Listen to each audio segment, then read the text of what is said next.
is, and do you believe in it? Just one more. Do you understand what housing first is, and do you believe in it? No, I don't. I believe housing first is a bad policy. Building homes, especially far more expensively than the private sector could build them, doesn't do anything unless you deal with the reasons why people are on the streets in the first place. Until those reasons are dealt with, building housing, you can't force them to go, you can't force them to stay. And frankly, I think it encourages other people from cold weather climates to come to California, benefit from our care and compassion, which everybody is entitled to. I can come to California, the weather's warm, I can get free needles and possibly get a free house. And cops tell me that a lot of people who are on the streets here in California aren't even from the state, but they've been encouraged there by our policies that encourage this kind of behavior. So there you go. You know what? I didn't know that California was passing out not just free housing, but free needles? There's free needles and free housing in California? Well, shit. You don't have to tell me twice. Free needles, huh? California's got free housing and needles. I doubt they're giving out free housing. You have 160,000 people in California, capitalist America. We don't give a fuck about the homeless.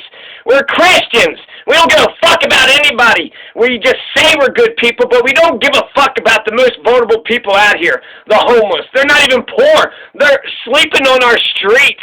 Hey, man, do you, want to sleep on a bed in, like, a house or a shack and get out of the elements? No. Just stay in the snow and the sleet and the rain and just right here in the middle of everybody, huh? Just, you don't want a bathroom or not, just right here, just, it'd be awesome if California actually fucking step the fuck up. Step the fuck up, California. You got the bulk of America's homeless. They're going there because of whatever fucking reason. So ask the federal government, force the federal government, force fucking goddamn Joe Biden to finance housing, half the cost of brand new housing, $10,000 tiny homes for 160,000 people. Do it once, do it one time only. Try to make some deal with Montana so they could build tiny homes up there and try to encourage the homeless people of America to go on up there. Larry Elder, you heard what he said. He said you can't force them to go, you can't force them to stay. It's all about controlling people with Larry. You don't just build a house for a person because they need a house. You build them a house so you can manipulate and control them, so you can tell them what to do. He wants them to go through this hoop and that hoop and make sure they go through a 10-point program. And then at the end of the 10-point program, then and only then will they get themselves some housing. Let's listen to what Larry Elder has to say one more time, the same exact. Housing first is, and do you believe in it?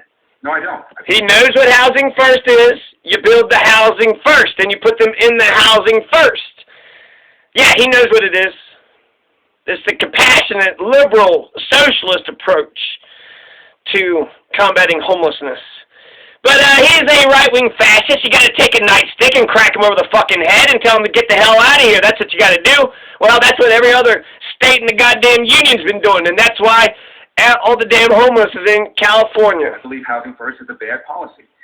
Building homes, especially far more expensively than the private sector could build them, doesn't do anything unless you deal with the reasons why people are on the streets in the first place. Until those reasons are dealt with, building housing, you can't force them to go, you can't force them to stay. And frankly, I think it encourages other people from cold weather climates to come to California, benefit from our care and compassion, which everybody is entitled to.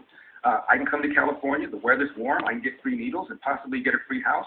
And cops tell me that a lot of people who are on the streets here in California aren't even from the state, but they've been encouraged there by our policies that encourage this kind of behavior. Unbelievable. There's people in California that's not even from California. Unbelievable. So that's Larry Elder's position. I'm going to compare and contrast Larry Elder's position with David Moore's position. And actually, Angel Lynn has a better housing policy than Larry Elder. Angel Lynn says, temporarily let them stay in the parks. Before we get them permanent housing, we got public parks, local, state, federal, stay in the public parks, and we're going to get you some housing. Angel Lynn is going to solve the housing crisis. Angel Lynn would actually solve the damn housing crisis. Larry Elder, he's going to sweep it under the rug. He'll take a nightstick that doesn't solve the problem, that pushes it somewhere else, and it could very much come right back if, you know, and it'll always be there. You're not, you know, you nip the problem in the bud. You solve the problem, you know, at the root of the problem. So Larry Elder is against the housing first policy, which I've been calling the Finland model. So Larry Elder is opposed to the Finland model of solving homelessness. Now, David Moore is in favor of the Finland model. He is pro-housing first. Literally, this is what he says. He's for housing first.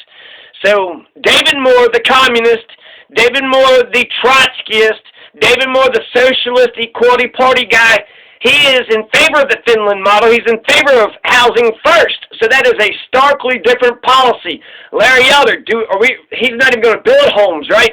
So David Moore is promising homes, and maybe they might not ever get any homes, and maybe you might respect Larry Elder more because he said he wasn't going to build no homes, and he ain't going to do that shit.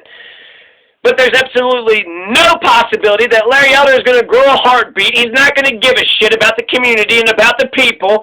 When he is governor, he will never, ever build a single fucking home for any homeless person whatsoever. He is only going to use a nightstick. He is only going to use fascism. That's the one and only tool that he wants to use, and that's the one and only tool we've been using, you know, for decades, and it hasn't been working. So we've heard this same argument before, right? Building houses for the houseless incentivizes pieces of shit, tells all the pieces of shit to come on here and use our services. It's like giving scraps of food to stray cats. The stray cat is just going to keep coming back. The stray cat is just going to keep coming back, getting a free meal, right? Scraps of broccoli and old-ass macaroni. The stray cat keeps on coming back, never getting a job, never starting its own business, never making anything of itself. The stray cat just comes and eats the food for nothing. And For what? For what? Larry Elder is against food stamps for the same reason. He's against a corporate tax. He's also against Medicare and Social Security. He's also against Americans with Disabilities Act, the ADA. So Americans with disabilities, no, that's not. Larry Elder is opposed to Americans with Disabilities Act, and he is in favor of the slaying of Breonna Taylor. Now compare that to David Moore. David Moore, the Trotskyist, the commie, the socialist equality party guy. So David Moore, he wants to secure housing as a human right. Not only do the homeless people have a right to housing, every person has a right to housing. Tenants and people staying with family and anybody that's, you know, not sleeping on the streets but are kind of homeless. David Moore says that secure housing is a human right. He believes in public housing. He points out that there's 5 vacant houses in California for every single homeless person. So you already have the housing for the homeless, California. You already got the housing. You got 5 times the amount of the housing for the homeless. It's just a coordination failure. You just can't point to that person in that house and say, go into that house and live your life. It's a coordination failure. You're not doing that. That's not happening. There's 5 vacant houses in California for every homeless person. We're going to protect the banker and the absentee landlord that don't even give a shit about the property to know whether or not somebody's living in it anyways. David Moore believes in the Finland model. He believes in the housing first approach. He also wants to extend the eviction moratorium until the pandemic is contained. Also, David Moore wants higher taxes on the ultra-rich. He wants a massive redistribution of wealth. He opposes fascism and dictatorship. He also wants to use modern micro-irrigation systems. 80% of the water that's used in California is used for irrigation for farmers. That's for business. That's to water a plant. Oh no, my kids don't have any water. My kids are going to die of thirst. Well, sorry about your luck. I know you're a human and you're a person, but the farmers need to water their pumpkins. Okay, need to water your pumpkins, huh? Pumpkin family, pumpkin man, pumpkin woman, huh, you pumpkin people? But I think it's backwards. We're going to protect the farmer's right to water his pumpkin, but we're not going to protect the human's right to, you know, take a sip of, you know, water for themselves or to for their own. Incredible. Makes no sense whatsoever. I'm supposed to protect your fucking property's right to water, but my family don't have a right to water? Fuck you. We have a right to life, so we got a right to water. Whether you like it or not, we got a right to water. So, yeah, compare and contrast. My God, you got to vote. I like David Moore. He's a bit of a stuck-up, snooty asshole, bit of a stuck-up, pompous, you know, uppity fucking prick. But in a way, he earns it. He earns it. He's a Socialist Equality Party. He actually has something to say. So, I like David Moore. And I'm liking Dan Kapilovich, John Robert Drake, and Angeline a lot less. And I'm going to check one more guy, Michael Loeb. So to be probably, for me, between David Moore and Michael Loeb.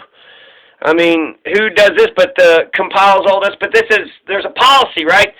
There's a policy. Why can I consider a John Robert Drake and it seems like nobody else in the world seems to give a shit?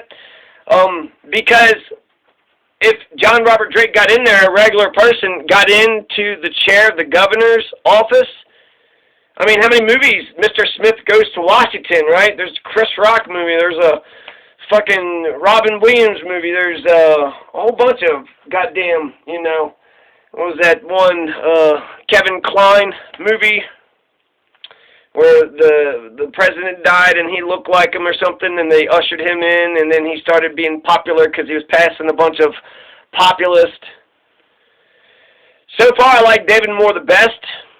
Like I said, I think he's a little bit of a stuck-up, you know, prick, but as a Socialist Party equality guy, as a commie, he's a commie, you know. He's a socialist commie, he's a Trotskyist. So as a Trotskyist,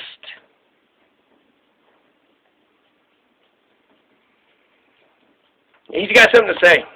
As a Trotskyist, that means he's not a Stalinist, he's not a Maoist. So I like David Moore. As a Trotskyist, also, that means as governor, I trust David Moore would care about the people and he would not sell us out to the, you know, highest bidder, to the highest donor, to the rich and the powerful, to the plutocrats and the oligarchs. I think David Moore, the Trotskyist, the commie, the Socialist Equality Party, would love the working class people the entire time he's in government. And his inexperience, you know, the American revolutionaries built America. They're inexperienced. So we were able to win, World War II, Civil War. Anyway, Larry Elder, shitty-ass take on